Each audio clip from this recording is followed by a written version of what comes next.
Eibarko antzerki jardunaldien 40. edizioa aurkeztu zuten astelenean. Koliseo antzokiak eta hezkuntza esparruak hartuko dituzte martxoaren 3-tik apirilaren 6 arte ospatuko den edizio honen emanaldiak. Hilabete luze batez, Eibarrek eskualdeko hiriburutza bereganatuko du kultura arloan. Guztiz sendotuta dagoen hitzorduak eskainitako programari esker, nun denboraldiko lan onenetarikoak, estatuko konpainia gaienak, euskal antzerkia, talde unibertsitarioak, magia edota aurrentzako emanaldiak topa daitezke. 21 espectáculos más la conferencia de apertura, 24 funciones, 9 compañías vascas, 4 funciones en euskera y algún que otro hecho especial, como el caso de que se incorpore a la colaboración con las jornadas una institución deportiva conocida en Eibar, ahora se le aplaude mucho, tiene algún resultado positivo y tal, Club Deportivo Eibar se llama. Oiden bezala, giza estatuen erakusketak emango die hasiera jardunaldiei martxoaren 3an. Bestetik, Josep Maria Flotatzek eskainiko du inaugurazio hitzaldia. Koliseo antzokian izango da martxoaren 6an arratsaldeko 7:00.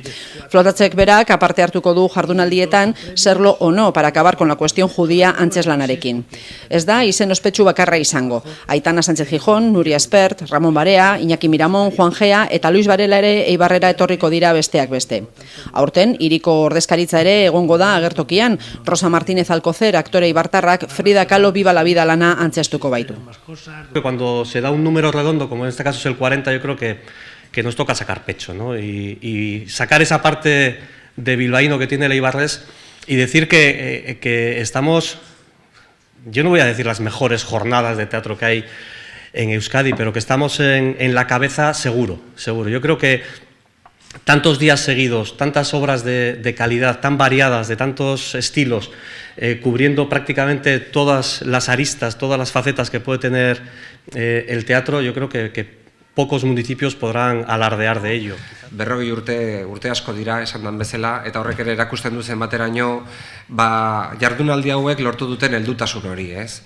Alkateak lehen zioen, bera etzala gai jakiteko bene-benetan hemendik kanpo nola ikusten dan edo ze paper betetzen duen. Nik aldundiak ematen duen begiralekutik ikusita, dudarik ez daukat, jardunaldi hauek suposatzen dutela Euskadi mailan dagoen apusturik nagusiena eta importantena antzerkiaren alde.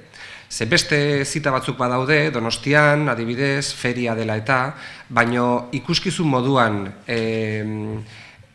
antolatuta dagoen festivalik edo jardunaldirik nagusiena Eibarkoa da. Eta hori zaindu eta gorde beharreko kontua da, eta 40 urtez lortu duzuen neurri horretan zoriondu egin behar dizugu lortutako arrakasta horrengatik. Pero yo aquí sí quiero hacer ese recuerdo cariñoso y ese homenaje a Txema Cornago, que es la otra alma de las jornadas de teatro junto con Juan Ortega, ¿no? Juan era siempre un poco el creativo, el artístico y Txema era siempre el de las perras, ¿no? Ay, ¿cómo cuadramos esto? Siempre preocupado con el tema económico y un poco el contrapunto de Juan, que siempre era el creativo, no hay que traer, el grupo hay una apuesta que tenemos que hacer, tal, y el otro siempre mirando a las perras y buscando los equilibrios, ¿no? Sarrerak aldez aurretik erosial izango dira otsailaren 11, 12 eta 13an Koliseo antzaukian eta interneten bidez.